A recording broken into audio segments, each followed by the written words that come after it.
ಎಲ್ಲರಿಗೂ ನಮಸ್ಕಾರ. ಗುರುದೀಕ್ಷಾ ಅಕಾಡೆಮಿಗೆ ತಮಗೆಲ್ಲರಿಗೂ ಸ್ವಾಗತ. ಈ ದಿನ ನಾವು ನೋಡ್ತಾ ಇರುವಂತಹ ಕರೆಂಟ್ ಅಫೇರ್ಸ್ ಬಂದು ಕರ್ನಾಟಕ ಸ್ಟೇಟ್ ಕರೆಂಟ್ ಅಫೇರ್ಸ್ ಬಗ್ಗೆ ನಾವು ಇವತ್ತು ಕಾನ್ಸಂಟ್ರೇಟ್ ಮಾಡ್ತಾ ಇದ್ವಿ. ಅಂದರೆ ವಿವಿಧ ಪೇಪರ್ಗಳಲ್ಲಿ ನ್ಯೂಸ್ ಪೇಪರ್ಗಳಲ್ಲಿ ಬಂದಿರುವಂತಹ ಕರ್ನಾಟಕಕ್ಕೆ ರಿಲೇಟ್ ಆಗಿರುವಂತಹ ಒಂದು ಕರೆಂಟ್ ಅಫೇರ್ಸ್ ಏನಿದೆ ಅದರ ಕುರಿತಾಗಿ ನಾವು ಇವತ್ತು ನೋಡ್ತೀವಿ. ಈಗ ಈ ದಿನದ ಆರ್ಟಿಕಲ್ಗಳನ್ನು ನೋಡೋಣ. ಮೊದಲಿಗೆ ಯಾವ ಯಾವ ಆರ್ಟಿಕಲ್ಗಳನ್ನು ನಾವು ನೋಡ್ತಾ ಇದ್ದೀವಿ ಅಂತ ನೋಡಿ, ತದನಂತರ ನಾವು ಆರ್ಟಿಕಲ್ಗಳ ಬಗ್ಗೆ ಡೀಟೇಲ್ ಆಗಿ ನೋಡೋಣ. ಇವತ್ತು ನಾವು ನೋಡ್ತಾ ಇರುವಂತಹ ಟಾಪಿಕ್ಗಳ ಲಿಸ್ಟ್ ಇಲ್ಲಿದೆ. ಮೊದಲಿಗೆ ಆಂಟಿಸಿಪೇಟರಿ ಬೇಲ್ ಬಗ್ಗೆ ನಾವು ತಿಳ್ಕೊತೀವಿ. ಏಕೆಂದರೆ ಇದರ ಕುರಿತಾಗಿ ಹಲವಾರು ಬಾರಿ ಪ್ರಿಲಿಮ್ಸಲ್ಲಿ ಕ್ವೆಶನ್ಸ್ಗಳು ಬಂದಿದೆ. ಈಗ ಬೇಲ್ ಕುರಿತಾಗಿ ಇರ್ಬೋದು, ಇಲ್ಲ ಪರೋಲ್ ಕುರಿತಾಗಿ ಇರ್ಬೋದು, ಫರ್ಲೋ ಕುರಿತಾಗಿ ಇರ್ಬೋದು. ಸೊ ಈ ರೀತಿಯಾಗಿ ಪ್ರಾವಿಷನ್ಸ್ ಇರುವಂಥ ಕಾರಣ ಅದು ಮುಖ್ಯವಾಗಿ ಬೇಲ್ ಕುರಿತಾಗಿ ಪ್ರಾವಿಷನ್ಸ್ಗಳು ಸುಮಾರಷ್ಟಿವೆ. ಸೊ ಅದರ ಕುರಿತಾಗಿ ನಾವು ನೋಡ್ತೀವಿ. ಎರಡನೇದಾಗಿ ನೋಡಿದಾಗ ಕೇಂದ್ರ ಸರ್ಕಾರ AI ಜನರೇಟ್ ಆಗುವಂಥ ಒಂದು ಕಂಟೆಂಟ್ಗಳೇನಿದೆ ಅದಕ್ಕೆ ಲೇಬಲ್ ಮಾಡಬೇಕು ಅಂತ ಹೇಳಿದ್ದಾರೆ. ಸೊ ಅದರ ಕುರಿತಾಗಿ ನಾವು ನೋಡ್ತೀವಿ. ಮೂರನೇದಾಗಿ ನಲಿಕಲಿ ಸ್ಕೀಮ್ ಬಗ್ಗೆ ನಾವು ನೋಡ್ತೀವಿ. ಇದು ಕೂಡ entirely with respect to prelims ನಮಗೆ ಇಂಪಾರ್ಟೆಂಟ್ ಆಗುತ್ತೆ.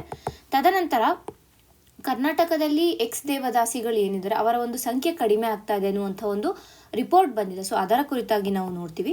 ಹಾಗೆ ಐದನೇದಾಗಿ ಸ್ಟಂಟೆಡ್ ಗ್ರೋತ್ ಇನ್ ಕರ್ನಾಟಕದಲ್ಲಿ ಕುಬ್ಜರು ಹೆಚ್ಚಾಗ್ತಾ ಇದೆ. ಅಂದರೆ ಒಂದು ಕುಬ್ಜರು ಅಂತ ಬಂದಾಗ ಇದು ಬಿಕಾಸ್ ಆಫ್ ಸ್ಟಂಟೆಡ್ ಗ್ರೋತ್. ಅಂದರೆ ಸ್ಟಂಟೆಡ್ ಗ್ರೋತ್ ಅಂದರೆ ಆ ಒಂದು ಏಜ್ಗೆ ಸರಿಯಾದ ಹೈಟ್ ಏನು ಬೇಕಾಗಿದೆ ಆ ಹೈಟ್ಗೆ ಬರದೇ ಇರುವಂಥದ್ದನ್ನು ನಾವು ಸ್ಟಂಟೆಡ್ ಗ್ರೋತ್ ಅಂತ ಕರಿತೀವಿ. ಸೊ ಅದರ ಕುರಿತಾಗಿ ನಾವು ಇನ್ಫಾರ್ಮೇಷನನ್ನು ನೋಡ್ತೀವಿ. ಸೊ ಇಷ್ಟು ಇವತ್ತಿನ ಟಾಪಿಕ್ಗಳಾಗಿದೆ. ಈಗ ಮೊದಲನೇ ಒಂದು ಆರ್ಟಿಕಲನ್ನು ನೋಡೋಣ. HC denies anticipatory bail to Basavaraj. So ಇಲ್ಲಿ ಏನಾಗಿದೆ ಅಂತಂದರೆ, ಯಾವುದೋ ಒಂದು ಕೊಲೆ ಪ್ರಕರಣದಲ್ಲಿ MLA ಆಗಿರುವಂಥ BJP MLA ಆಗಿರುವಂಥ ಬೈರತಿ ಬಸವರಾಜ್ ಅವರಿಗೆ ಅವರ ಮೇಲೆ ಒಂದು ಕೊಲೆಯ ಒಂದು ಚಾರ್ಜಸ್ಗಳಿದೆ. ಸೊ ಅದಕ್ಕಾಗಿ ಆಂಟಿಸಿಪೇಟರಿ ಬೇಲನ್ನು ಅವರು ಕೇಳಿರುವಂಥದ್ದು. ಆದರೆ ಹೈಕೋರ್ಟ್ ಏನು ಮಾಡಿದೆ, ಅದನ್ನು ನಿರಾಕರಿಸಿದೆ. ಆಂಟಿಸಿಪೇಟರಿ ಬೇಲನ್ನು ನಿರಾಕರಿಸಿದೆ. ಸೊ ಇದು ಆ್ಯಕ್ಚುಲ್ ಆಗಿ ನ್ಯೂಸಲ್ಲಿರುವಂಥದ್ದು. ನಮಗೆ ಎಕ್ಸಾಮ್ ಪಾಯಿಂಟ್ ಆಫ್ ವ್ಯೂ ಅಲ್ಲಿ ಬೇಕಾಗೋದು ಈ ಆಂಟಿಸಿಪೇಟರಿ ಬೇಲ್ ಮಾತ್ರ ನಮಗೆ ಬೇಕಾಗುತ್ತೆ. ಬೇಲ್ ಕುರಿತಾಗಿರುವಂಥ ಪ್ರಾವಿಷನ್ಸ್ಗಳು ಏನು, ಕಾನೂನುಗಳು ಯಾವುದ್ಯಾವುದಿದೆ ಭಾರತದಲ್ಲಿ ಬೇಲ್ ಕುರಿತಾಗಿ, ಹಾಗೆ ಬೇಲ್ನಲ್ಲಿ ಎಷ್ಟು ರೀತಿಯಾದ ಒಂದು ವಿಧಗಳಿದೆ ಅದು ಕೂಡ ನಮಗೆ ಇಂಪಾರ್ಟೆಂಟ್ ಆಗುತ್ತೆ.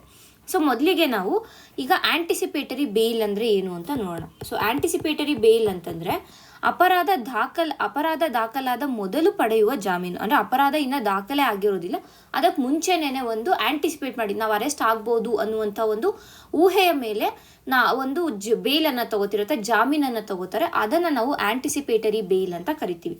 ಸೊ ಇದನ್ನು CRPC code of criminal procedure ಏನಿದೆ, ಕ್ರಿಮಿನಲ್ ಪ್ರೊಸೀಜರ್ ಕೋಡ್ ಅಂತ ಏನಿದೆ, ಇದರ ಸೆಕ್ಷನ್ 438ರಲ್ಲಿ ನಾವು ಇದರ ಬಗ್ಗೆ ನೋಡ್ಬೋದಾಗುತ್ತೆ. ಏನು, ಆಂಟಿಸಿಪೇಟರಿ ಬೇಲ್ ಬಗ್ಗೆ. ಸೊ ಲೀಗಲ್ ಬ್ಯಾಕಿಂಗ್ ಎಲ್ಲಿ ಬರುತ್ತೆ, ಇದು ಕ್ರಿಮಿನಲ್ ಪ್ರೊಸೀಜರ್ ಕೋಡ್ ಏನಿದೆ ಇದರಲ್ಲಿ ಬರುತ್ತೆ, ಸೆಕ್ಷನ್ 438ರಲ್ಲಿ ಇದೆ. ಸೊ ಇದು ನಮಗೆ with respect to prelims important ಆಗುತ್ತೆ. ಇನ್ನು ಈ ಆಂಟಿಸಿಪೇಟರಿ ಜಾಮೀನು ಏನಿದೆ ಅಥವಾ ಆಂಟಿಸಿಪೇಟರಿ ಬೇಲ್ ಏನಿದೆ ಇದರ ಒಂದು ಅವಶ್ಯಕತೆ ಅಥವಾ ಅಗತ್ಯ ಏನು ಅಂತಾರೆ, ಒಂದು ಪೊಲಿಟಿಕಲ್ ಆಗಿ ಎನಿಮಿಗಳನ್ನು ಅವರು ಮಾಡ್ಕೊಂಡಿರ್ತಾರೆ. ಸೊ ಹಾಗಾಗಿ ಆ ಒಂದು ಕಾರಣದಿಂದ ಈ ಆಂಟಿಸಿಪೇಟರಿ ಬೇಲ್ಗಳು ಬೇಕಾಗುತ್ತೆ. ಎರಡನೇದಾಗಿ ನೋಡಿದಾಗ ಸುಳ್ಳು ಪ್ರಕರಣಗಳಿರ್ತವೆ. ಅಂದರೆ ಈಗ ಕೆಲವು ಸತಿ ಫಾಲ್ಸ್ ಕೇಸಸ್ಗಳನ್ನು ಹಾಕಿರ್ತಾರೆ ಅವ್ರ ಮೇಲೆ ಅಂತ ಒಂದು ಟೈಮಲ್ಲಿ. ಮೂರನೇದಾಗಿ ನೋಡಿದಾಗ ಪೊಲೀಸರ ದುರುಪಯೋಗವನ್ನು ತಡೆಯೋದಕ್ಕೆ, ಪೊಲೀಸರು ಮಾಡುವಂಥ ಒಂದು ಅಟ್ಟಹಾಸ ಇರ್ಬೋದು ಅಥವಾ ಅವರಿಂದ ಆಗುವಂಥ ಒಂದು ದುರುಪಯೋಗಗಳಿಂದ ಅದನ್ನು ನಾವು ಇಲ್ಲಿ ತಡೆಯೋದಕ್ಕೆ ಆಂಟಿಸಿಪೇಟರಿ ಬೇಲ್ ಬೇಕಾಗುತ್ತೆ. ನಾಲ್ಕನೇದಾಗಿ ನೋಡಿದಾಗ ವ್ಯಕ್ತಿಯ ಒಂದು ವೈಯಕ್ತಿಕವಾದ ಒಂದು ರಕ್ಷಣೆಗಾಗಿ, ಸ್ವತಂತ್ರ ರಕ್ಷಣೆಗಾಗಿ ಇದು ಬೇಕಾಗುತ್ತೆ ಅನ್ನುವಂಥದ್ದು. ಸೊ ಪರ್ಸನಲ್ ಪ್ರೊಟೆಕ್ಷನ್ಗೆ ಈ ಒಂದು ಆಂಟಿಸಿಪೇಟರಿ ಬೇಲ್. ಸೊ ಈ 4 ಮುಖ್ಯ ಕಾರಣಗಳಿಂದ ನಮಗೆ ಆಂಟಿಸಿಪೇಟರಿ ಬೇಲ್ ಬೇಕಾಗುತ್ತೆ ಅನ್ನುವಂಥದ್ದು. ಇನ್ನು ಈ ಒಂದು ಆಂಟಿಸಿಪೇಟರಿ ಬೇಲ್ಗೆ ಸುಪ್ರೀಂ ಕೋರ್ಟ್ ಹೇಳಿರುವಂಥ ಒಂದು ಮಹತ್ವದ ಒಂದು ತೀರ್ಪು ಬೇಕಾಗುತ್ತೆ. ಓಕೆನಾ, with respect to anticipatory bail Supreme Court ಏನು ಹೇಳಿದೆ ಅಂದರೆ ಅದು ಈ ಕೇಸ್ ಲಾ ಕೂಡ ನಮಗೆ ಇಂಪಾರ್ಟೆಂಟ್ ಆಗುತ್ತೆ ಆನ್ಸರ್ಗಳಲ್ಲಿ ಕೋಟ್ ಮಾಡೋದಕ್ಕೆ, ಅದಕ್ಕೆ ಬೇಕಾಗುತ್ತೆ. ಕೇಸ್ ಲಾ ಹೆಸರು ಬಂದು ಸುಶೀಲಾ ಅಗರ್ವಾಲ್ ವರ್ಸಸ್ ಸ್ಟೇಟ್. 2020ರಲ್ಲಿ ನಡೆದಂಥ ಒಂದು ಕೇಸ್ ಲಾ ಆಗಿರುತ್ತೆ, ಸುಶೀಲಾ ಅಗರ್ವಾಲ್ ವರ್ಸಸ್ ಸ್ಟೇಟ್ ಅನ್ನುವಂಥದ್ದು. ಸೊ ಇಲ್ಲಿ ಸುಪ್ರೀಂ ಕೋರ್ಟ್ ಏನು ಹೇಳಿದೆ ಅಂತಂದರೆ, ಆಂಟಿಸಿಪೇಟರಿ ಬೇಲ್ಗೆ ಯಾವುದೇ ರೀತಿಯಾದ ಒಂದು ಸಮಯ ಮಿತಿ ಇರೋದಿಲ್ಲ, ಟೈಮ್ ಲಿಮಿಟ್ ಇರೋದಿಲ್ಲ ಇದಕ್ಕೆ ಅಂತ ಹೇಳಿದ್ದಾರೆ. ಅಂದರೆ ಇರಲೇಬೇಕು, ಅಂದರೆ ಆಂಟಿಸಿಪೇಟರಿ ಬೇಲನ್ನು ನಾವು ತಗೋತಾ ಇದೀವಿ ಅಂದರೆ ಬರೀ 6 ತಿಂಗಳು ಮಾತ್ರ ಇದನ್ನ ತಗೋಬೋದು, ಈ ರೀತಿಯಾದ ಒಂದು ಟೈಮ್ ಪೀರಿಯಡ್ ಇರೋದಿಲ್ಲ ಅನ್ನುವಂಥದ್ದು.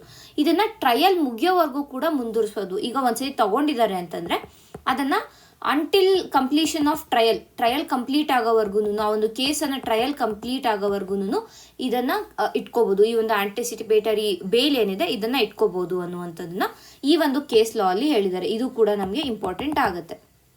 ಇನ್ನು ಭಾರತದಲ್ಲಿ ಬೇರೆ ಬೇರೆ ಲೀಗಲ್ ಪ್ರಾವಿಷನ್ಸ್ ಏನಿದೆ, ಇದು ಇಷ್ಟು ಆಂಟಿಸಿಪೇಟರಿ ಬೇಲ್ ಬಗ್ಗೆ ಆಯಿತು. ಈಗ ಬೇರೆ ಬೇರೆ ಬೇಲ್ಗಳು ಯಾವುವು, ಅದಕ್ಕೆ ಇರುವಂಥ ಪ್ರಾವಿಷನ್ಸ್ ಏನು ಅಂತ ನೋಡೋಣ ನಮ್ಮ ಒಂದು ಭಾರತದ ಕಾನೂನಿನಲ್ಲಿ.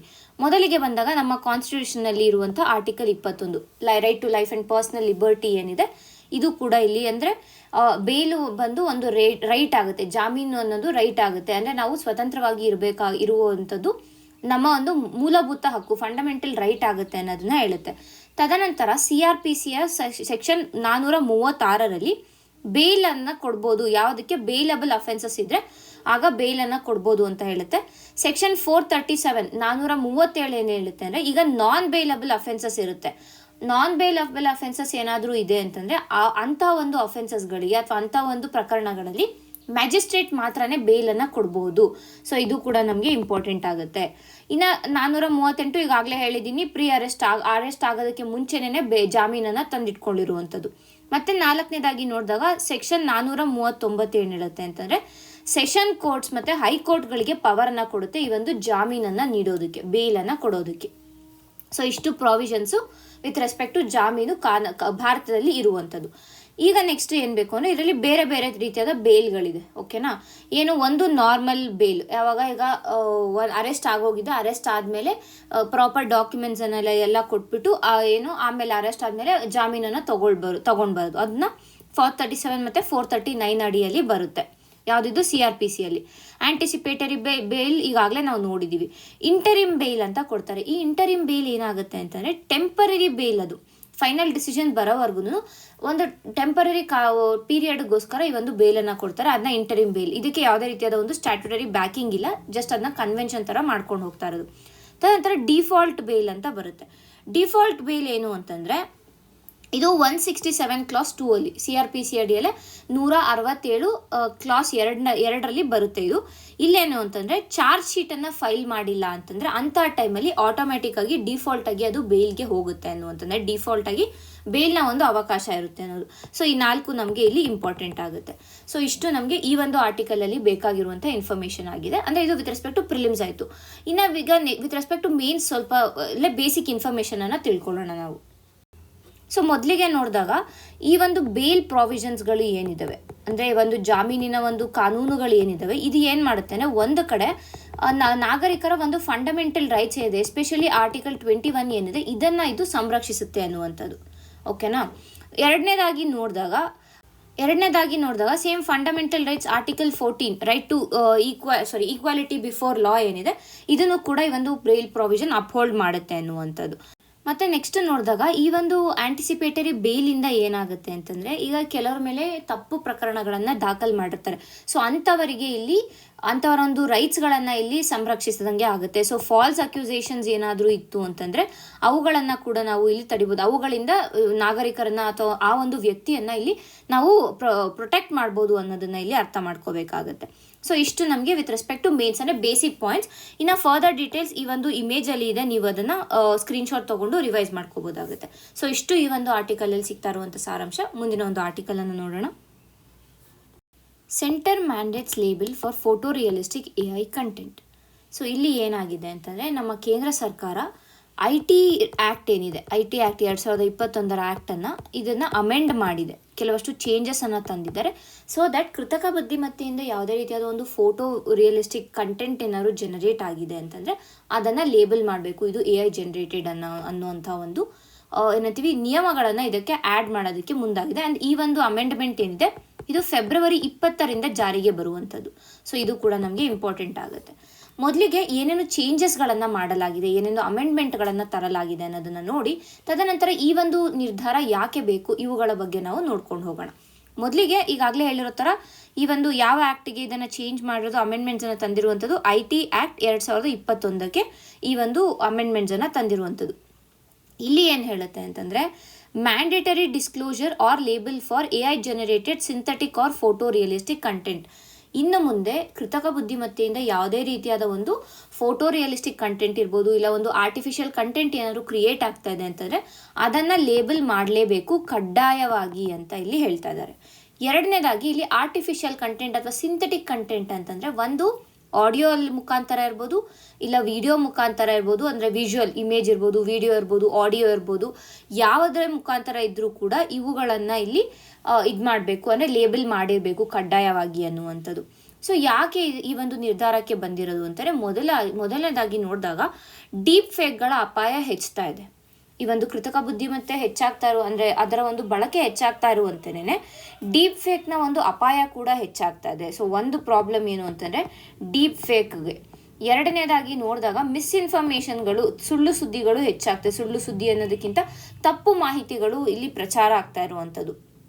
ತದನಂತರ ಸಮಾಜದ ನಂಬಿಕೆಯನ್ನು ಕಾಪಾಡೋದಕ್ಕೆ ಸೊಸೈಟಿಯಲ್ಲಿ ಇರುವಂತಹ ಒಂದು ಟ್ರಸ್ಟನ್ನು ಹಾಗೆ ಮೇಂಟೈನ್ ಮಾಡ್ಕೋಬೇಕು. ಬಿಕಾಸ್ ಕೃತಕ ಬುದ್ಧಿಮತ್ತೆಯಿಂದ ಏನಾದರೂ ಏನಂತೀವಿ, ಒಂದು ಕಮ್ಯುನಲ್ ವೈಲೆನ್ಸ್ಗಳನ್ನು, ಕೋಮುಗಲಭೆಯನ್ನು ಸೃಷ್ಟಿಸುವಂಥ ಕಂಟೆಂಟ್ ಏನಾದರೂ ಕ್ರಿಯೇಟ್ ಆಯಿತು ಅಂತಂದರೆ ಅಲ್ಲಿ ಸೊಸೈಟಿಯಲ್ಲಿ ಒಂದು ಪೀಸ್ ಇರೋದಿಲ್ಲ, ಒಂದು ಶಾಂತಿ ಇರೋದಿಲ್ಲ. ಆ ಒಂದು ಕಾರಣಕ್ಕಾಗಿ ಈ ರೀತಿಯಾದ ಒಂದು ನಿರ್ಧಾರಕ್ಕೆ ಬಂದಿರುವಂಥದ್ದು.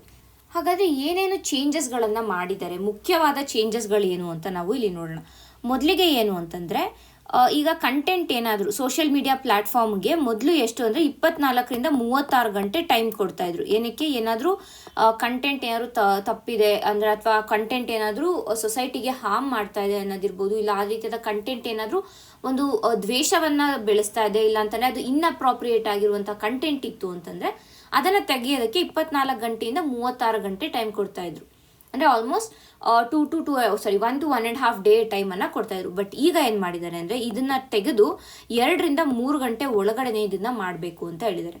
ಅದು ಈ ಒಂದು 2ರಿಂದ 3 ಗಂಟೆ ಅಂತ ಬಂದಾಗ ಮೊದಲನೇದಾಗಿ ನೋಡಿದಾಗ ಈಗ ಕೋರ್ಟ್ ಅಥವಾ ಗವರ್ನಮೆಂಟ್, ಯಾವ್ದಾದ್ರು ಒಂದು ಕೋರ್ಟು ಇಲ್ಲಾಂದರೆ ಗವರ್ನಮೆಂಟ್ ಏನಾದರೂ ಈ ಒಂದು ಕಂಟೆಂಟ್ ಇನ್ಅಪ್ರಾಪ್ರಿಯೇಟ್ ಅಂತ ಹೇಳಿದೆ ಅಂತಾರೆ, ಅದನ್ನು ವಿತಿನ್ 3 hours ತೆಗಿಬೇಕು, 3 ಗಂಟೆ ಒಳಗಡೆ ತೆಗಿಬೇಕು. ಅದೇ ಏನಾದರೂ ಸೆನ್ಸಿಟಿವ್ ಕಂಟೆಂಟ್ಗಳಿದೆ ಅಂತಂದರೆ ವಿತಿನ್ 2 ಅವರ್ ಒಳಗಡೆ ಅದನ್ನು ತೆಗೆದುಬಿಡಬೇಕು. ಇಲ್ಲಿ ನಮಗೆ ಮತ್ತೊಂದು ವಿಷಯ ಇಂಪಾರ್ಟೆಂಟ್ ಆಗುತ್ತೆ. ಈ ಒಂದು information technology intermediary guidelines and digital ethics code amendment rules ಏನಿದೆ 2026 ತಂದಿರೋದು, ಇದು ಸಿಂಥೆಟಿಕಲಿ ಜನರೇಟೆಡ್ ಕಂಟೆಂಟ್ ಅಂದರೆ ಏನು ಅನ್ನುವಂಥ ಒಂದು ಡೆಫಿನಿಷನನ್ನು ಕೊಡ್ತಾ ಇದೆ. ಸೊ ಹಾಗಾಗಿ ಇದು ಇಂಪಾರ್ಟೆಂಟ್. ಸೊ ಇವಾಗ ಯಾರು ಒಂದು ಸ್ಟೇಟ್ಮೆಂಟನ್ನು ಕೊಟ್ಟಿರ್ತಾರೆ, for example synthetically generated content is defined under IT Act 2000 ಅಥವಾ IT Act 2021 ಅಂತಂದರೆ ನೋ, ದಟ್ ಈಸ್ ರಾಂಗ್. ಎಲ್ಲಿ ಡಿಫೈನ್ ಆಗಿರೋದು, ಇನ್ಫಾರ್ಮೇಷನ್ ಟೆಕ್ನಾಲಜಿ ರೂಲ್ಸ್ 2026 ರೂಲ್ಸಲ್ಲಿ ಇದನ್ನು ಡಿಫೈನ್ ಮಾಡಿರುವಂಥದ್ದು. ಸೊ ಹಾಗಾಗಿ ನಮಗೆ ಈ ಒಂದು ಪಾರ್ಟ್ ಕೂಡ ಇಂಪಾರ್ಟೆಂಟ್ ಆಗುತ್ತೆ. ಸೊ ಇಷ್ಟು ನಮಗೆ ಈ ಒಂದು ಆರ್ಟಿಕಲಲ್ಲಿ ವಿತ್ ರೆಸ್ಪೆಕ್ಟ್ ಟು ಪ್ರಿಲಿಮ್ಸ್ ಬೇಕಾಗಿರೋ ಅಂದರೆ ಏನೇನು ಚೇಂಜಸ್ ಮಾಡಿದ್ದಾರೆ, ಯಾಕೆ ಇದು ಅಗತ್ಯ ಇದೆ ಅಂತ. ಈಗ ವಿತ್ ರೆಸ್ಪೆಕ್ಟ್ ಟು ಮೇನ್ಸ್ ನಾವು ಇದನ್ನು ನೋಡೋಣ. ಮೊದಲನೇದಾಗಿ ನೋಡಿದಾಗ ಯಾಕೆ ಈ ಒಂದು ನಿರ್ಧಾರಕ್ಕೆ ಬಂದಿದ್ದಾರೆ ಅಂತಂದರೆ ಡೀಪ್ ಫೇಕ್ಗಳು, ಈಗಾಗಲೇ ಹೇಳಿರುತ್ತಾ ಡೀಪ್ ಫೇಕ್ಗಳು ಹೆಚ್ಚಾಗ್ತಾ ಇದೆ, ಮಿಸ್ಇನ್ಫಾರ್ಮೇಷನ್ ಹೆಚ್ಚಾಗ್ತಾ ಇದೆ, ಸೊಸೈಟಿಯಲ್ಲಿ ಒಂದು ನಂಬಿಕೆ ಕಡಿಮೆ ಆಗ್ತಾ ಇದೆ. ಈ ಎಲ್ಲ ಕಾರಣಗಳಿಂದ ಈ ಒಂದು ನಿರ್ಧಾರಕ್ಕೆ ಬಂದಿರುವಂಥದ್ದು.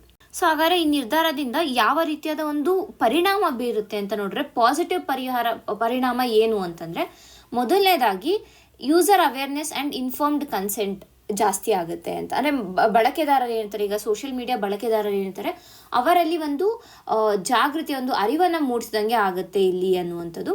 ಎರಡನೇದಾಗಿ ನೋಡಿದಾಗ ಈ ಡೀಪ್ ಫೇಕ್ಗಳಿಂದ ಆಗ್ತಾ ಇರುವಂಥ ಅಬ್ಯೂಸ್ ಇರ್ಬೋದು, ಎಲೆಕ್ಟೋರಲ್ ಮಿಸ್ಇನ್ಫಾರ್ಮೇಷನ್ ಇರ್ಬೋದು, ಈಗ ಕಮ್ಯುನಲ್ ವೈಲೆನ್ಸ್ ಬಗ್ಗೆ ಮಿಸ್ಇನ್ಫಾರ್ಮೇಷನ್, ಫಾಲ್ಸ್ ಇನ್ಫಾರ್ಮೇಷನ್ ಇದೆ, ಇವುಗಳನ್ನೆಲ್ಲ ತಡಿಬೋದು.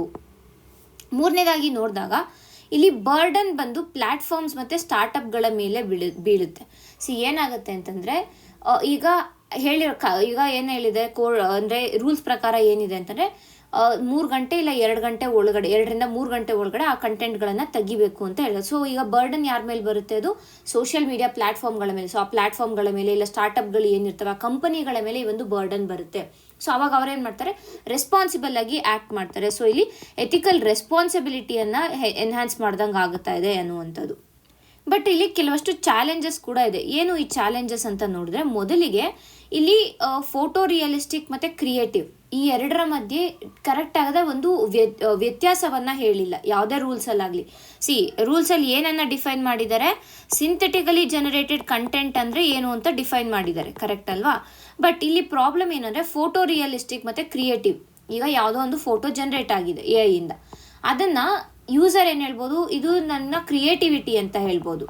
ಬಟ್ ಆ್ಯಕ್ಚುಲ್ ಆಗಿ ಅದು ನೋಡಿದ್ರೆ ಅದು ಫೋಟೋ ರಿಯಲಿಸ್ಟಿಕ್ ಆಗಿ ಪ್ಲಸ್ ಅಬ್ಯೂಸಿವ್ ಆಗಿ ಇದೆ ಅಂತಂದರೆ ಆವಾಗ ಅದನ್ನು ಯಾವ ರೀತಿಯಾಗಿ ಸಾಲ್ವ್ ಮಾಡ್ತಾರೆ ಆ ಒಂದು ಪ್ರಾಬ್ಲಮನ್ನು. ಸೊ ಈ ರೀತಿಯಾಗಿ ಆದಾಗ ಒಂದು ಆಂಬಿಗ್ವಿಟಿ, ಒಂದು ಕನ್ಫ್ಯೂಷನ್ ಇಲ್ಲಿ ಕ್ರಿಯೇಟ್ ಆಗುತ್ತೆ. ಸೊ ಹಾಗಾಗಿ ಈ ಫೋಟೋ ರಿಯಲಿಸ್ಟಿಕ್ ಮತ್ತು ಕ್ರಿಯೇಟಿವ್ ಮಧ್ಯೆ ಸರಿಯಾದ ಒಂದು ಡೆಫಿನಿಷನನ್ನು ಕೊಡಬೇಕು ಅನ್ನುವಂಥದ್ದು. ಎರಡನೇದಾಗಿ ನೋಡಿದಾಗ ಈ ರೀತಿಯಾಗಿ ಮಾಡಿದಾಗ ಏನಾಗುತ್ತೆ ಅಂದರೆ ಓವರ್ ಸೆನ್ಸರ್ಶಿಪ್ ಆಗುತ್ತೆ. ಸೊ ಓವರ್ ಸೆನ್ಸರ್ಶಿಪ್ ಆಗ್ತಾ ಇದೆ ಅಂದರೆ ಅಲ್ಲಿ ನಮ್ಮ right to freedom of speech ಏನಿದೆ, ಆರ್ಟಿಕಲ್ 19 ಕ್ಲಾಸ್ 1 ಕ್ಲಾಸ್ ಎ ಏನು ಹೇಳುತ್ತೆ, ಸೊ ಇದಕ್ಕೆ ಇಲ್ಲಿ ಧಕ್ಕೆ ಆದಂಗೆ ಆಗ್ತಾ ಇರುತ್ತೆ. ಸೊ ಹಾಗಾಗಿ ಅದನ್ನು ಕೂಡ ಇಲ್ಲಿ ನಾವು ನೋಡ್ಕೋಬೇಕು.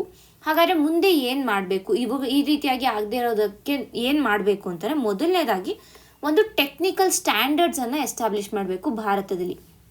ಈ AI ಕಂಟೆಂಟ್ಗೆ, ಕೃತಕ ಬುದ್ಧಿಮತ್ತೆಯಿಂದ ಜನರೇಟ್ ಆಗುವಂಥ ಕಂಟೆಂಟ್ ಏನಿರುತ್ತೆ, ಈ ಕಂಟೆಂಟ್ಗೆ ಸ್ಪೆಸಿಫಿಕ್ ಆಗಿ ಕೆಲವಷ್ಟು ಟೆಕ್ನಿಕಲ್ ಸ್ಟ್ಯಾಂಡರ್ಡ್ಸ್ಗಳನ್ನು ಕ್ರಿಯೇಟ್ ಮಾಡಬೇಕು. AI ಲೇಬಲಿಂಗ್ ಇರ್ಬೋದು ಅಥವಾ ವಾಟರ್ ಮಾರ್ಕ್ ಹಾಕೋದಕ್ಕೆ ಇರ್ಬೋದು, ಇದಕ್ಕೆಲ್ಲದಕ್ಕೂ.